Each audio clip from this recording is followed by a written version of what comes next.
പോയി ഓപ്പറേഷൻ തിയേറ്ററിൽ കൊണ്ടുപോയി എന്തോ ഒരു സാധനം മണപ്പിക്കണമായിട്ട് മാത്രമേ എനിക്കറിയൂ. പിന്നെ ഞാൻ ഈ ലോകത്തില്ല. സുഖമായിട്ട് 5.5 മണിക്കൂർ കൊണ്ട് ഓപ്പറേഷൻ സക്സസ് ആയിട്ട് കഴിഞ്ഞു. തിരിച്ച് ICUയിൽ കൊണ്ടുവന്ന് കുട്ടികളെ കാണാൻ പറയണ സമയത്ത് ഞാൻ മരിച്ചു കിടക്കുകയാണ്. മരണത്തിന് ഭയമൊക്കെ ഉണ്ട്. ഇത്ര സുഖമായിട്ടുള്ള ഒരു ട്രാൻസിഷൻ ഞാൻ അനുഭവിച്ചിട്ടില്ല. എല്ലാ മെഷീനും ഇങ്ങനെ ഓടിക്കൊണ്ടിരിക്കില്ലേ, അതെല്ലാം നിന്നു. പൾസില്ല, ഒരു ഇതുമില്ല. ഒരു ഡെഡ് ബോഡി കിടക്കും പോലെ കിടക്കും. അപ്പോൾ അവിടെ നിന്നുള്ള ആളുകളെല്ലാം പുറത്തോട്ട് ഇറങ്ങുന്നവർ, ബൈസ്റ്റാൻഡേഴ്സൊക്കെ അവരുടെ ആളുകളെ കണ്ടിട്ട് ഇറങ്ങിയിട്ട് ഇപ്പോൾ കൊണ്ടുവന്ന ആൾ തീർന്നു. ഇവർ പിന്നെ എൻ്റെ ശരീരത്തിൽ ഈ വലിയ കുഴലുകൾ ഇറക്കുന്നു, ഒരു ബലൂൺ പോലത്തെ ഒരു സംഗതി കൊണ്ടുവരുന്നു. പിന്നെ 2 പേര് നിന്ന് ഈ സൈഡ് മുഴുവൻ അടിക്കുന്നു, ഇടിക്കുന്നു ഒക്കെ. അങ്ങനെയൊക്കെ ചെയ്ത് 1 മണിക്കൂർ കഴിഞ്ഞപ്പോഴത്തേക്ക് ഞാൻ ടക്കനെ കിടന്നു. ഞാൻ എടുക്കാൻ പോകുന്ന സിനിമയിൽ ശ്രീകുമാറിനൊരു വളരെ ശക്തമായ ക്യാരക്ടറുണ്ട്, അത് ചെയ്യണം. അപ്പോൾ ഈ സ്ക്രിപ്റ്റ് വായിച്ചപ്പോഴത്തേക്ക് മമ്മൂട്ടി ചോദിച്ചു, ഈ ക്യാരക്ടർ ആരാണ് ചെയ്യുന്നതെന്ന് ചോദിച്ചു. അപ്പോൾ ഞാൻ നിങ്ങളാണ് എന്ന് പറഞ്ഞപ്പോൾ, അദ്ദേഹത്തിന് നടക്കാനൊക്കെ പറ്റുമോ എന്ന് ചോദിച്ചു.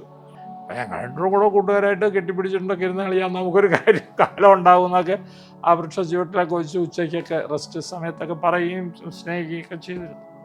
വർഷങ്ങൾ കഴിഞ്ഞിട്ട് പിന്നെ ഈ IV ചേച്ചി നമ്മളെ തന്നെ അറിയില്ല എന്നുള്ള നിലയിൽ.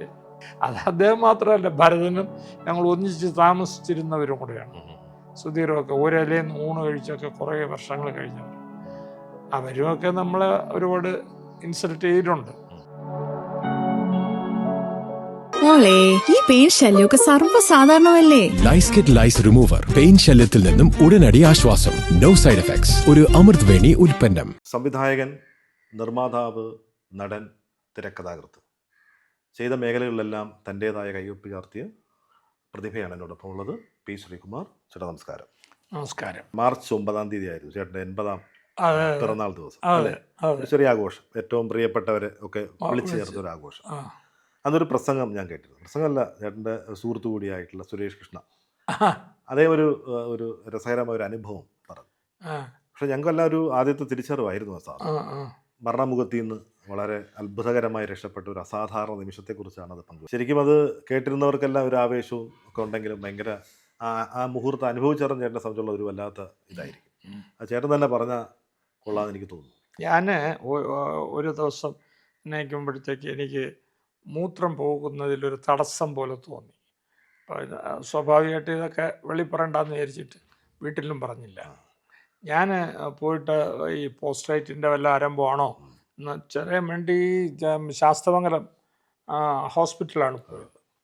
ഹോസ്പിറ്റലിൽ പോയി ഡോക്ടറെ കണ്ടപ്പോൾ അയാൾ ഇത് വേറെ പ്രശ്നമൊന്നുമില്ല, ഒരു 50 പൈസയുടെ 3 ഗുളിക കഴിച്ചാൽ തീരാമെന്നുള്ളതേ ഉള്ളൂ എന്ന് പറഞ്ഞിട്ട് ആ ഗുളികയ്ക്ക് എഴുതണതിന് മുമ്പ് അങ്ങനെ പറഞ്ഞു, ഏതായാലും നിങ്ങൾ വന്നതല്ലേ, നമുക്ക് ഒന്ന് ഷൂട്ടിങ്ങിനൊക്കെ പോണതിന് മുമ്പായതുകൊണ്ട് നമുക്കൊന്ന് നോക്കിക്കളയാം, ഈ അൾട്രാസൗണ്ട് സ്കാൻ ഉണ്ട് അവിടെ, അതൊന്നെടുത്തേക്കാൻ പറഞ്ഞു.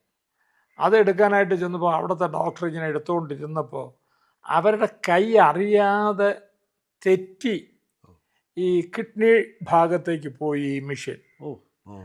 അത് ആരും പറഞ്ഞിട്ടൊന്നുമല്ല. അപ്പോൾ ഉടനെ അവർ നിർത്തിയിട്ട് എൻ്റെ അടുത്ത് എൻ്റെ മുഖത്തൊന്ന് നോക്കിക്കഴിഞ്ഞപ്പോൾ ഞാൻ പറഞ്ഞു, എന്ത് ഡോക്ടറെ വല്ല പ്രശ്നമുണ്ടോ, ഒന്നുകൂടെ പോയി മൂത്രം ഒഴിച്ചിട്ട് വന്ന് കിടക്കാൻ പറഞ്ഞു.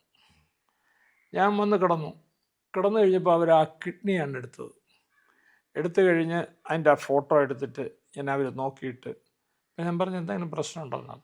ഡോക്ടറെ കാണിക്കുക, ഡോക്ടർ പറയുമെന്ന് പറഞ്ഞു. ഡോക്ടറെ കാണിച്ച ഉടനെ അദ്ദേഹം പറഞ്ഞ്, ഇത് പറയാൻ കൊള്ളാത്ത ഒരു അസുഖമാണ്, ആരും ഈ ഡോക്ടേഴ്സ് ആരും ക്യാൻസറാണ് നിങ്ങൾക്കൊന്ന് പറയില്ല. അതൊരു വൃത്തിയായിട്ട് ഒരിതാണ്. അപ്പോൾ ആദ്യം ഇവർ ട്യൂമർ വല്ലതുമായിരിക്കും എന്നുള്ള ഉദ്ദേശത്തിൽ ഒരു കിഡ്നിയിലൊന്ന് കാണുന്നു എന്ന് പറഞ്ഞിട്ട് നോക്കിയിട്ട് അങ്ങനെ പറഞ്ഞു, ഇത് വച്ചുകൊണ്ടിരിക്കരുത്, നമുക്കതങ്ങ് എടുത്ത് കളയാം, ആ കിഡ്നിയോട് കൂടി എടുത്ത് കളയണം, അല്ലെങ്കിൽ വീണ്ടും പടരാൻ സാധ്യതയുണ്ട്. അപ്പോൾ എവിടെ ചെയ്യാമെന്ന് കേട്ടപ്പോഴത്തേക്ക് അവിടെ ശാസ്തമംഗലത്ത് ചെയ്യാൻ ഒക്കില്ല എന്ന് പറഞ്ഞു. അവിടെ തിയേറ്ററിൽ ബാക്കപ്പ് ഒന്നും ഇല്ല. അവിടെ നമുക്ക് PRS ചെയ്യും. PRSൽ എനിക്ക് വലിയ താല്പര്യമില്ലാത്തതുകൊണ്ട് ഞാൻ എഴുതി തന്ന ടെസ്റ്റൊക്കെ നടത്തി. നടത്തി കഴിഞ്ഞിട്ട് ഞങ്ങളുടെ ഇവിടെ ഒരു ഡോക്ടറുണ്ട്, അതായത് നമ്മുടെ പഴയ മുഖ്യമന്ത്രി അച്യുതൻ മേനോൻ, അതെ. അദ്ദേഹത്തിൻ്റെ മരുമകൻ. ഓ. അദ്ദേഹം ഈ രംഗത്തെ ഏറ്റവും വലിയ എല്ലാവരും ബഹുമാനിക്കുന്ന ഒരു ഡോക്ടറാണ് ഡോക്ടർ ശശിധർ.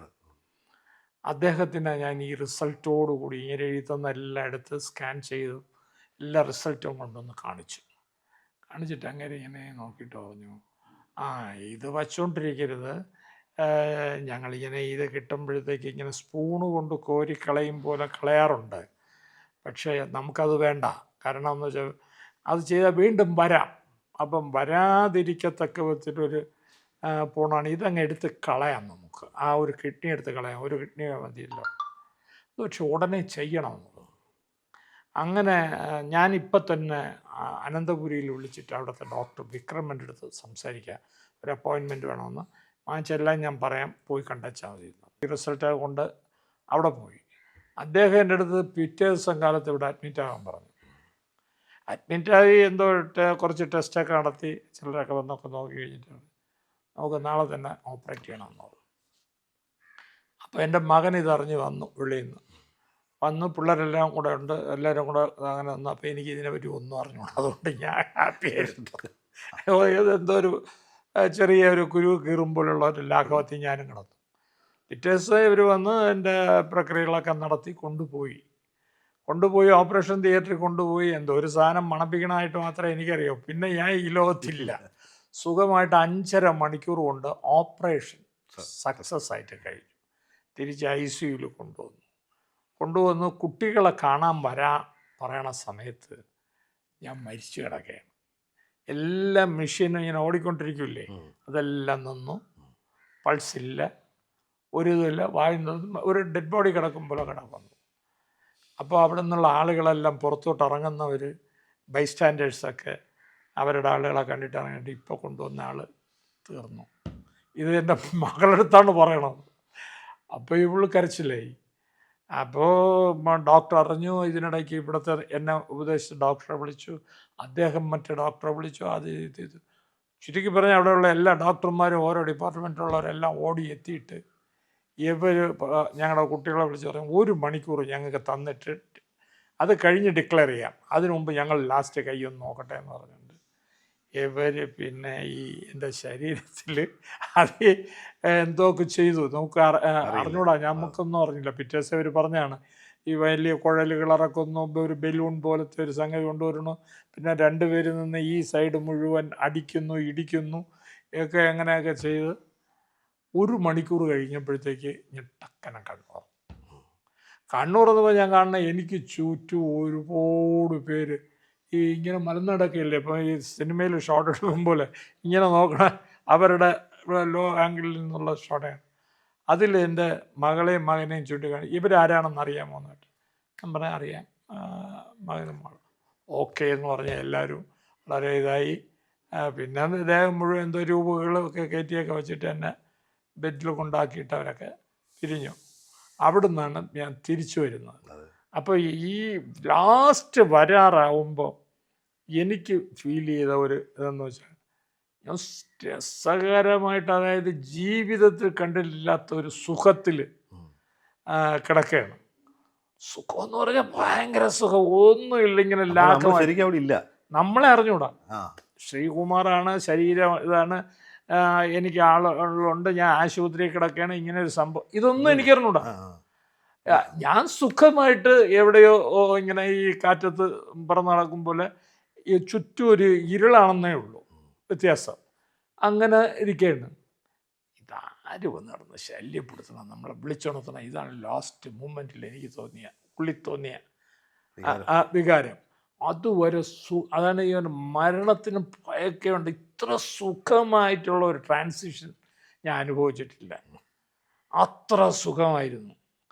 അപ്പോൾ ഇതായി പോയി എന്ന് ഡോക്ടറിൻ്റെ അടുത്ത് പറയാൻ കാരണം എന്ന് വെച്ചാൽ, ഇത് കഴിഞ്ഞപ്പോൾ എൻ്റെ സംസാരം നഷ്ടപ്പെട്ടു,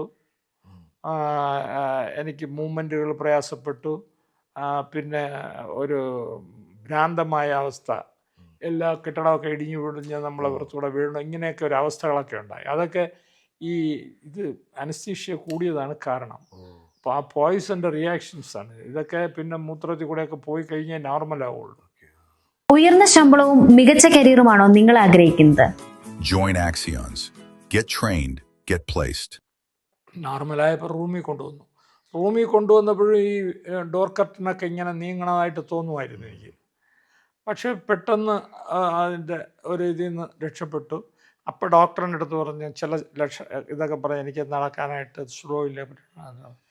അപ്പോൾ അദ്ദേഹം പറഞ്ഞു, നിങ്ങൾ പറയുന്നില്ലേ, നിങ്ങൾ ഇങ്ങനെ മരിച്ചുപോയി എന്ന് പറയുന്നില്ലേ, കേട്ടില്ലേ? അപ്പോൾ ആ ഒരവസ്ഥ 2-3 സെക്കൻഡ് ഇതോ കുറച്ച് എന്നൊക്കെ പറയണുള്ളൂ. അങ്ങനെ ആ വരുമ്പം ചില കോശങ്ങളൊക്കെ അതിനിടയിൽ നഷ്ടപ്പെട്ടു. അവ തിരിച്ച് ഉണ്ടായി വരാൻ ഈ സമയത്തൊക്കെ പ്രയാസമാണ്. അപ്പം അതിൻ്റെ വർക്കുണ്ടല്ലോ, അത് ശരീരത്തിന് ബാധിക്കുന്നതാണ് നമ്മുടെ ഇതൊക്കെ വരുന്നത്. അപ്പോൾ വേദനയും ഉണ്ട് ഭയങ്കരമായിട്ട്, നടക്കാനുള്ള ബുദ്ധിമുട്ട്, മറ്റേത് മറിച്ചതൊക്കെ ആയിട്ട്. പിന്നെ അവർ എന്നെ പെട്ടെന്ന് എന്നെ ഡിസ്ചാർജ് ചെയ്തു ഒരുവിധം ഇതായപ്പോൾ.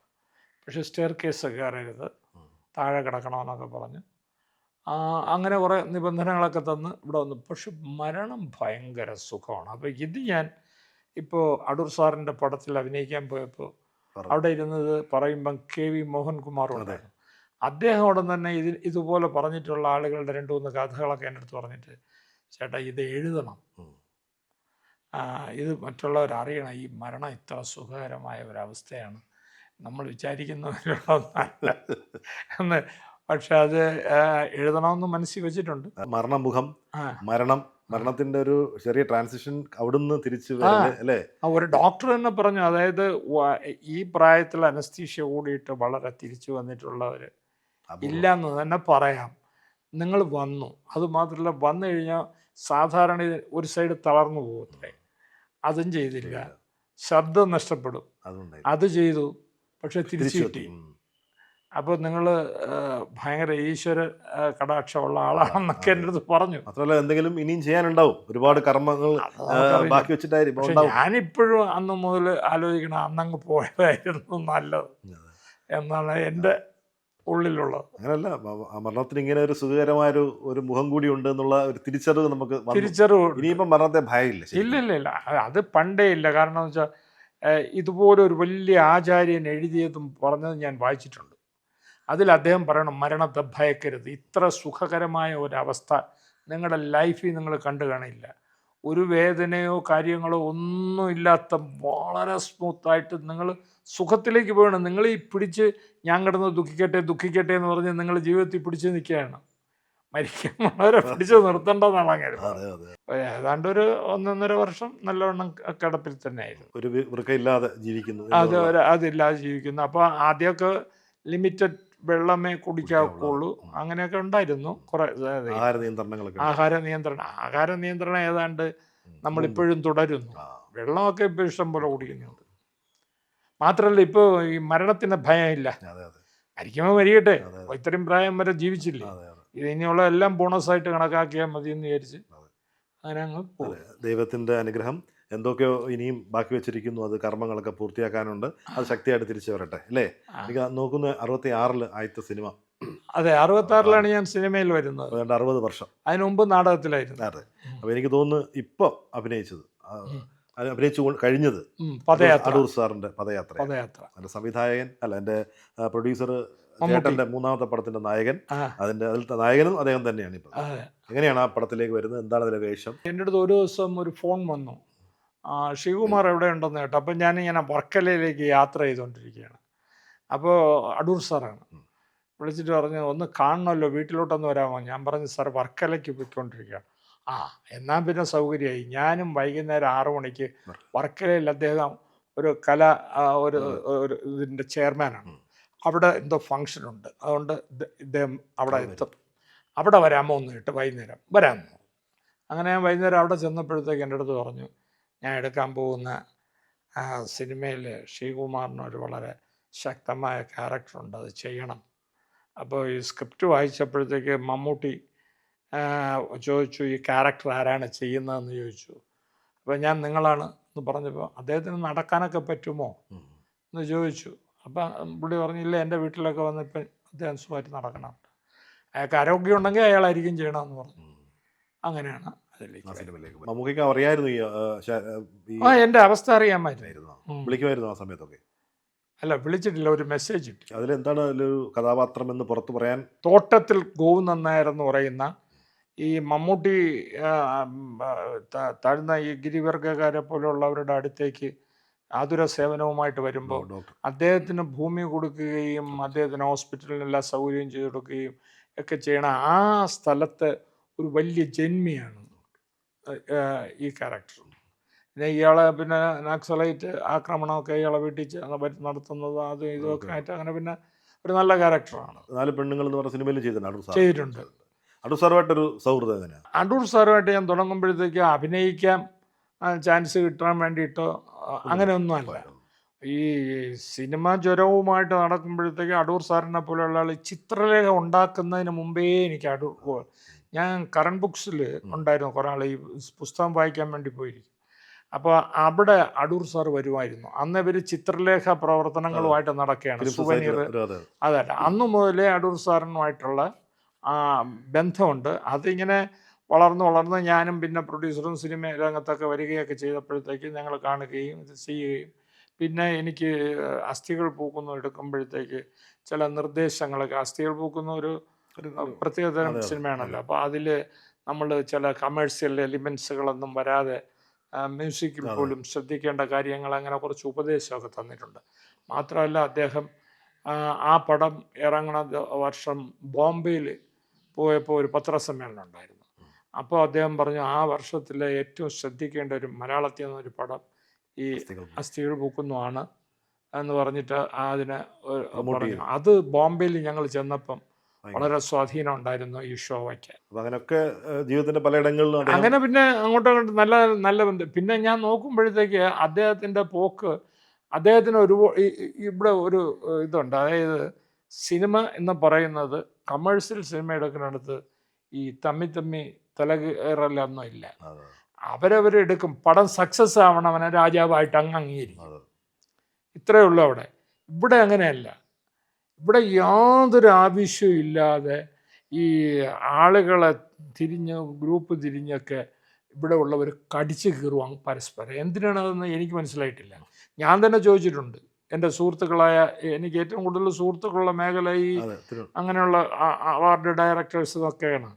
അവരുടെ അടുത്ത് ഞാൻ ചോദിച്ചിട്ടുണ്ട്, നിങ്ങൾ കൊടുക്കൽ വാങ്ങലില്ല, വസ്തു തർക്കമില്ല, പെണ്ണ് തർക്കമില്ല, ഒന്നുമില്ല. ഒരു സംവിധായകൻ ഒരു ദിവസം എൻ്റെ അടുത്ത് പറയണം, അങ്ങനെ എന്തായാലും 2 പെണ്ണും 3 ആണും എന്നൊക്കെ പേരിട്ടിരിക്കണം, എന്നാൽ പിന്നെ 1.5 പെണ്ണെന്ന് പോരെ എന്നൊക്കെ പറയുന്നുണ്ടൊരു പ്രസിദ്ധ സംവിധായകൻ. അവന് അയാൾക്ക് ഇഷ്ടമുള്ളത് അദ്ദേഹം ഇടട്ടെ, നിങ്ങളെന്തിന് അടി കൂടാനായിട്ട് പോകുന്നു? നിങ്ങളും ഇതുപോലെ നല്ല സിനിമകൾ എടുക്കുന്നവരല്ലേ, അങ്ങനെ നിങ്ങളുടെ സൃഷ്ടികളിൽ മത്സരിക്കുക. അല്ലാതെ ഈ പേഴ്സണൽ വൈരാഗ്യം വെച്ച് പറയുന്നത് തെറ്റാണെന്ന് എപ്പോഴും ഞാൻ പറയുന്നത്. എനിക്ക് അങ്ങനെ ഒരു ഗ്രൂപ്പും അങ്ങനെ ഒരു വേർതിരിവും ഇല്ല. എൻ്റെ അഭിപ്രായത്തിൽ അടൂർ ഗോപാലകൃഷ്ണൻ സാർ ഒരു കണക്കിനല്ല, അങ്ങേര് വിശ്വസിക്കുന്ന, അങ്ങേര് പഠിച്ച, അങ്ങേര് ഉദ്ദേശിക്കുന്ന ഒരു ലൈനിലൂടെ അദ്ദേഹം പോകുന്നു, സിനിമയെ കൊണ്ടുപോകുന്നു. അത് അദ്ദേഹത്തിൻ്റെ സ്വാതന്ത്ര്യമാണ് അങ്ങനെ കൊണ്ടുപോകാനുള്ളത്. അത് സ്വീകരിക്കാൻ കഴിയുന്നതും പുതിയ ലോകത്തിനും അത് സ്വീകാര്യമാണെങ്കിൽ സ്വീകരിക്കും. അതല്ല വേറൊരു ആളിൻ്റെതാണെന്നുണ്ടെങ്കിൽ അതായിരിക്കും സ്വീകരിക്കപ്പെടുന്നത്. ഇതാകുമായിരിക്കും. അങ്ങനെ ഒരു തർക്കത്തിനും പോകുന്നില്ല, ഒരാളോടും ബഹളത്തിന് പോകുന്നില്ല.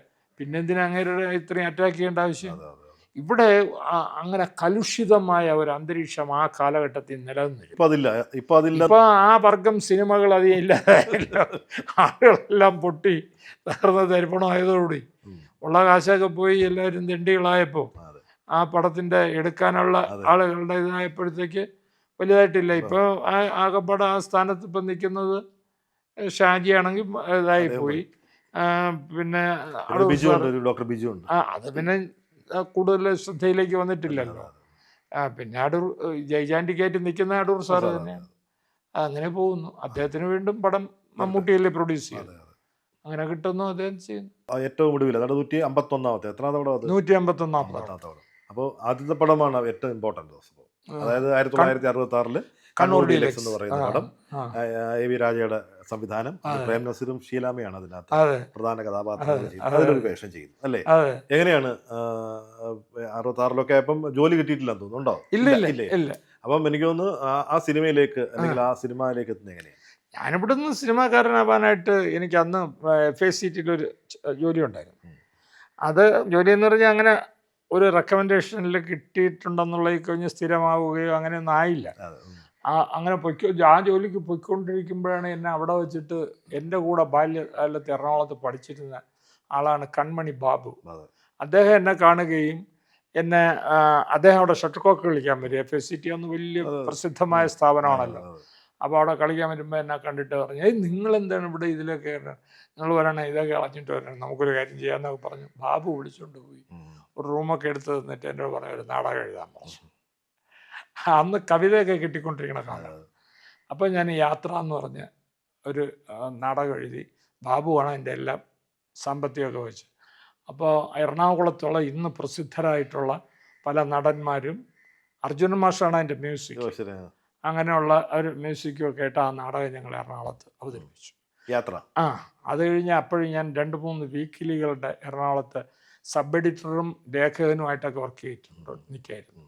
ആ സമയത്ത് എന്നെ അത് മദ്രാസിലെ ലേഖകനായിട്ട് 2-3 ഇതൊക്കെ വാങ്ങിത്തന്ന് എല്ലാവരും കൂടെ എന്നെ മദ്രാസിലേക്ക് അയച്ചു, എൻ്റെ ആഗ്രഹം പോലെ തന്നെ. അങ്ങനെ 1966 ഞാൻ മദ്രാസിലെത്തി. ഉണ്ട്, ശ്രീകുമാരൻ തമ്പി വന്നിട്ടുണ്ട്. അദ്ദേഹം എൻ്റെ നാടകത്തിലെ പാട്ടൊക്കെ എഴുതുന്ന മതം പൊട്ടിച്ചിരിക്കുന്ന മാനം എന്ന് പറഞ്ഞ പാട്ടൊക്കെ സഹാറ നാടകത്തിലുള്ളതാണ്. അപ്പോൾ അങ്ങനെ ഒരു ബന്ധമുണ്ട്. പിന്നെ രവി, മ്യൂസിക് ഡയറക്ടർ രവീന്ദ്രൻ. പിന്നെ അങ്ങനെ ആ ബന്ധത്തിലൂടെ പിന്നെ ജയചന്ദ്രൻ ഞങ്ങളൊക്കെ ഒന്നിച്ച് താമസിക്കുകയും അങ്ങനെ ഒരു വലിയ സുഹൃത്ത്. പിന്നെ ഹരിഹരനൊക്കെ ആ സമയത്ത് വന്നിട്ടുണ്ട്, IV ശശി, ഞങ്ങളെല്ലാം ഒരു ബാച്ചാണ്. അങ്ങനെ ഭരതനൊക്കെ ഞങ്ങളുടെ ജൂനിയറാണ്. അങ്ങനെ ആ ബന്ധം ഉണ്ടായി. അവിടെ നിന്നിട്ട് നടനാവാൻ ശ്രമിച്ചുകൊണ്ടിരിക്കുമ്പോഴാണ് ഈ കുറേ പടങ്ങളൊക്കെ ചെയ്തു. നാഴികക്കല്ല്, കണ്ണൂർ ഡീലക്സ് കഴിഞ്ഞിട്ട്. കണ്ണൂർ ഡീലക്സ് വരണത് ശ്രീകുമാരൻ തമ്പി ഉണ്ടെന്ന് ജയമാരുതിയിൽ പരിചയപ്പെടുത്തി. അപ്പോൾ ഇങ്ങനെ ഇരുന്നപ്പോഴത്തേക്ക് അവർ പ്രൊഡക്ഷൻ പുതിയ പടം തുടങ്ങാൻ വന്നപ്പോൾ അദ്ദേഹം എൻ്റെ അടുത്ത് അതിലൊരു ചെറിയ വേഷമുണ്ട്, ചെയ്യുമോ എന്ന് പറഞ്ഞിട്ട് സാറ് തന്നാണ്. തമ്പിയാണ് പരിചയപ്പെടുത്തിയത്, ജയമാരുതി പ്രൊഡക്ഷൻസ്. അങ്ങനെയാണ് കിട്ടുന്നത്. അതെ, അത് ന്യൂട്രോൺ സ്റ്റുഡിയോയിൽ. ഇന്ന് ആ സ്റ്റുഡിയോ ഇല്ല. അവിടെ അതിൻ്റെ അസിസ്റ്റന്റ് ഡയറക്ടറാണ് IV ശശി, ആദ്യത്തെ അസിസ്റ്റന്റ് ഡയറക്ടർ. അപ്പം ഞങ്ങൾ രണ്ടും കൂടെ കൂട്ടുകാരായിട്ട് കെട്ടിപ്പിടിച്ചിട്ടുണ്ടൊക്കെ ഇരുന്ന് കളിയാൽ നമുക്കൊരു കാലം ഉണ്ടാകുമെന്നൊക്കെ ആ വൃക്ഷ ചുവട്ടിലൊക്കെ വെച്ച് ഉച്ചയ്ക്കൊക്കെ റെസ്റ്റ് സമയത്തൊക്കെ പറയുകയും സ്നേഹിക്കുകയൊക്കെ ചെയ്തിരുന്നു. വർഷങ്ങൾ കഴിഞ്ഞിട്ട് പിന്നെ ഈ IV ശശി നമ്മളെ തന്നെ അറിയില്ല എന്നുള്ള നിലയിൽ ആയി. അങ്ങനെയുണ്ട്. പിന്നെ ഞാനും പ്രൊഡ്യൂസറും ഒക്കെ ആയി അറിയപ്പെട്ട് കഴിഞ്ഞപ്പോഴത്തേക്ക് അദ്ദേഹം എന്നെ അറിഞ്ഞു തുടങ്ങി. അത് അദ്ദേഹം മാത്രമല്ല, ഭരതനും ഞങ്ങൾ ഒന്നിച്ച് താമസിച്ചിരുന്നവരും കൂടെയാണ്. സുധീറുമൊക്കെ ഒരലയിൽ നിന്ന് ഊണ് കഴിച്ചൊക്കെ കുറേ വർഷങ്ങൾ കഴിഞ്ഞവർ. അവരുമൊക്കെ നമ്മളെ ഒരുപാട് ഇൻസൾട്ട് ചെയ്തിട്ടുണ്ട്. അതൊക്കെ പിന്നെ ആലോചിക്കുമ്പോൾ, ഇപ്പോൾ ആലോചിക്കുമ്പോൾ അതൊന്നും അതല്ല, അതൊക്കെ ഒരു സിനിമയുടെ സ്വഭാവമാണ്. അതൊക്കെ അങ്ങനെ വരും, അതങ്ങ് സഹിക്കുക, കളയുക എന്നുള്ള കണ്ടീഷനിലായി നമ്മൾ നമ്മുടേതായ സംഗതി തുടങ്ങുന്നുണ്ട്. പിന്നെ നമുക്ക് തോന്നി നമുക്കിതിനകത്ത് നിൽക്കണമെന്നുണ്ടെങ്കിൽ നമ്മൾ തന്നെ ഒന്ന് ഇത് ചെയ്യണം, നമ്മളാരും ലിഫ്റ്റ് ചെയ്യില്ല. അങ്ങനെയാണ് നിർമ്മാണത്തിലേക്ക് വരാനായിട്ടുള്ള. കണ്ണൂർ ഡീലക്സ് കഴിഞ്ഞിട്ട് നാഴികക്കല്ലെന്ന് പറഞ്ഞ സിനിമ, കുറേ സിനിമകൾ ചെയ്തെങ്കിലും നാഴികക്കല്ലും ഇതേപോലെ നസീർ സാറും ശീലം തന്നെയാണ്. അതെ അല്ലേ? എനിക്കൊന്ന് ഞാൻ കേട്ടിട്ടുണ്ട് ആ കാലത്ത് വളരെ സൗഹൃദം ഉണ്ടായിരുന്നു നസീർ സാറുമായിട്ട്. നസീർ സാറുമായിട്ട് നല്ല ബന്ധം, ഉമ്മറൊക്കെ ആയിട്ട് നല്ല ബന്ധം. സത്യം മാഷ്, അന്ന് എനിക്കൊരു വീക്കിലി ട്രിവാൻഡ്രത്ത് നിന്ന് ഇറങ്ങിയിരുന്നു, പ്രതിച്ഛായ. അതാണ് ഇപ്പം കേരള കോൺഗ്രസിൻ്റെ പത്രം. നമ്മൾ വിട്ടിട്ടൊക്കെ പോയപ്പോൾ ആ പത്രത്തിൽ ഞങ്ങൾ ആദ്യം ഇറക്കുമ്പോഴത്തേക്ക് പ്രേം നസീർ സാർ ഇത് വായിച്ചുകൊണ്ട് നിൽക്കുന്നൊരു ഫോട്ടോ ഫ്രണ്ടിൽ അടിച്ചിരുന്നു. അതിങ്ങനെ നസീർ സാറിന് കൊണ്ട് കൊടുക്കുമ്പോൾ വിവാഹിതയുടെ സെറ്റിൽ വെച്ചാണ്. ഇപ്പം ഇവർ രണ്ടും ഉണ്ട്, സത്യ മാഷും ഉണ്ട്. നഖമുനയാൽ നഖക്ഷത എന്നൊക്കെ പറയാം, മാറിലേറ്റുമാണ് ആ പാട്ട് പത്മിനി ആയിട്ട് ചെയ്തുകൊണ്ടിരിക്കുന്ന സമയത്താണ്. അപ്പം നസീർ സാർ ഇതിങ്ങനെ വായിച്ചുകൊണ്ടിരിക്കുമ്പോൾ സത്യൻ മാഷ് ഇങ്ങനെ നോക്കുന്നുണ്ട്. അപ്പം നിങ്ങൾക്കത് മനസ്സിലാവുമല്ലോ. ഞാൻ പിന്നെ സത്യൻ സാറിൻ്റെ അടുത്തേക്ക് വന്നപ്പോൾ സാറിൻ്റെ അങ്ങോട്ട് വരുന്നുണ്ടെന്ന് ഇങ്ങനെ ഒരു അദ്ദേഹത്തിന് ഒരു വിഷമം തോന്നായിരിക്കും. ഞാൻ തൻ്റെ വീട്ടിൽ വരേണ്ട ആവശ്യമൊന്നുമില്ലല്ലോ എന്ന് ചോദിച്ചു. പിന്നെ പക്ഷേ സത്യൻ സാറും ഇതാക്കിയാണ്. സത്യൻ സാറിന് ആദ്യം ഇന്ന അസുഖമാണെന്ന് അനൗൺസ് ചെയ്തത് ഞാനാണ്. ക്യാപ്ഷനായിട്ട് കൊടുത്തത്. പ്രതിഷേധത്തിന് ഓക്കെ, റൈറ്റ്. കൊടുത്തിരുന്നു. സൗഹൃദം നസീർ സാറുമായിട്ടായിരുന്നു. സൗഹൃദം എന്ന് വെച്ചാൽ അങ്ങനെ ആദ്യമൊക്കെ ഒരുപാട് അറിയാതെ അങ്ങനോട് പറയാൻ പാടില്ലാത്തൊക്കെ പറഞ്ഞിട്ടുണ്ട്. ഞങ്ങളൊക്കെ പഠിച്ചുകൊണ്ടിരുന്നപ്പോൾ സാറിന് ഈ പൂവമ്പഴം പോലെയൊക്കെയാണ് അവിടെ പിള്ളേർ പറഞ്ഞു, ഞാൻ പറഞ്ഞൊന്നുമില്ല, പിള്ളേർ പറഞ്ഞൊന്നൊക്കെ ആക്കി. അതൊന്നും പറയാൻ പാടില്ല, വിവരമില്ല. അതിൻ്റെ പുറത്ത് 20 വയസ്സിലൊക്കെ ചെന്ന് പെടുന്നവരല്ലേ. അപ്പോൾ അങ്ങനെ അദ്ദേഹത്തിൻ്റെ, പക്ഷേ അദ്ദേഹം അതൊന്നും വളരെ സീരിയസ് ആയിട്ട് എടുത്തില്ല. പിന്നെ എനിക്ക് അവിടെ വെച്ച് അസുഖം വന്നപ്പോഴത്തേക്ക് ഡ്രൈവറെ അയച്ച് ഡോക്ടറെ കൊണ്ട് കാണിച്ച് മരുന്നൊക്കെ വാങ്ങിച്ചതെന്ന് അദ്ദേഹം ഒരു വല്ലാത്ത, ഇന്ന് ഈ പറയും പോലെ ഇന്നത്തെ സിനിമയിലെ ആളൊന്നും അല്ല. അങ്ങനെ ഏതൊക്കെ രീതിയിൽ നമ്മൾ ആർക്കൊക്കെ എന്തെങ്കിലും എതിരായിട്ട് പറയാനുണ്ടെങ്കിൽ പോലും അതൊന്നും അദ്ദേഹത്തിൻ്റെ നല്ല വശത്തിനോട് കാണുമ്പോഴത്തേക്ക് അതൊന്നും ഒരു പ്രശ്നമല്ല. അത്ര നല്ല മനുഷ്യനായിരുന്നു. അദ്ദേഹം ഓരോ സമയത്തും അദ്ദേഹം ചെയ്യാൻ പോണതൊക്കെ എന്നെ വിളിച്ചിട്ട്, അന്നേ ഞാനൊരു ഇടതുപക്ഷക്കാരനാണെന്ന് അങ്ങനെക്കറിയാം. ആ സംസാരത്തിൽ നിങ്ങൾ ഈ ഇടതുപക്ഷക്കാരൊക്കെ ചോദിച്ചാൽ ഉള്ളത് പറയും, ഈ മൂടി വെച്ച് പറയില്ല. ഞാൻ രാഷ്ട്രീയത്തിൽ ഇറങ്ങുന്നതിനെ പറ്റി എന്താണ് നിങ്ങളുടെ അഭിപ്രായം എന്ന് ചോദിച്ചു. അപ്പോൾ ഞാൻ പറഞ്ഞു, സാർ ഇന്ന് വരെ സ്വന്തം പിതാവിനെ ആരെങ്കിലും തെറി പറയിക്കണത് ശ്രമിച്ചിട്ടുണ്ടോ? ഇല്ല. ഇനി അത് ചെയ്യിക്കണോ സാർ എന്ന് ഞാൻ ചോദിച്ചു. അങ്ങനെ ഭയങ്കരമായിട്ട് ചിരിച്ചു. അത് ഇവിടെ ഈ പൊന്മുടിയിലൊരു ഷൂട്ടിങ്ങിന് വന്നപ്പോഴത്തേക്കാണ്, സെറ്റിൽ വെച്ചാണ് ചോദിച്ചത്. അങ്ങനെ ഒരുപാട് നമ്മളെ സ്നേഹിച്ചിരുന്ന ഇന്റർവ്യൂ എടുത്തിട്ടുണ്ടോ? അദ്ദേഹത്തിൻ്റെ പിന്നെ ആ പ്രതിച്ഛായയ്ക്ക് വേണ്ടിയിട്ട് ഇൻ്റർവ്യൂ ഒക്കെ എടുത്തിട്ടുണ്ട്. അദ്ദേഹം ഭയങ്കര മനുഷ്യസ്നേഹിയായ ഒരുപാട് പേര് അദ്ദേഹം അവിടെ നിലനിർത്തിയിരുന്നു. ഈ പത്രരംഗത്ത് തന്നെ ഈ ഹംസ, ഇപ്പം അന്തരിച്ച സമകാലികരാണ് ഞങ്ങളൊക്കെ.